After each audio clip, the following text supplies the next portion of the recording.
बराच वेळ झालोय बोलतोय आणि तुम्ही सगळे हजारोच्या संख्येने मला ऐकताय. खरं तर बांधवांनो, आज ऐतिहासिक दिवस, तो म्हणजे आपल्या बळीराजाचा, आपल्या शेतकऱ्याचा संप. तुम्ही सगळे शेतकरी आहात, मी शेतकऱ्याचाच मुलगा आहे. माझ्या राजांनी सांगितलं होतं की शेतकरी जगला ना तरच हे स्वराज्य टिकेल, जगेल. पण आज त्याच महाराष्ट्रात राजांच्या या शेतकऱ्याला संप करावा लागतोय. याच्यासारखी दुर्दैवाची कुठली मोठी गोष्ट नाही दादा. आमचे मित्र सागर सर ननावरे, शिवकवी, मला वेळोवेळी मार्गदर्शन करत असतात. त्यांनी एक कविता मांडली दादांनो, तीच कविता मी आज तुमच्यासमोर जाता जाता सांगून जातोय.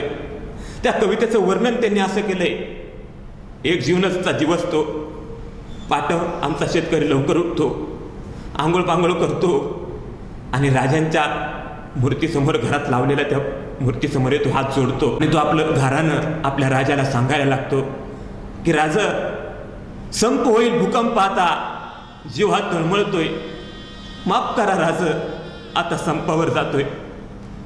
रक्ताचं पाणी करून गाळला शेतात घाम, मरमर म्हणून सुद्धा मिळला नाही दाम.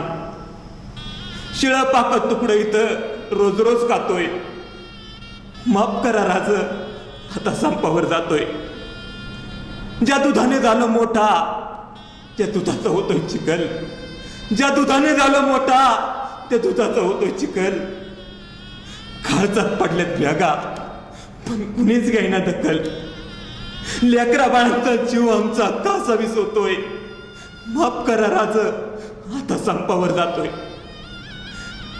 कर्जाच्या ओझ्याखाली तुटतोय तो सातबारा, मायबाप पुढाऱ्यांनी आमचा खेळच केलाय सारा.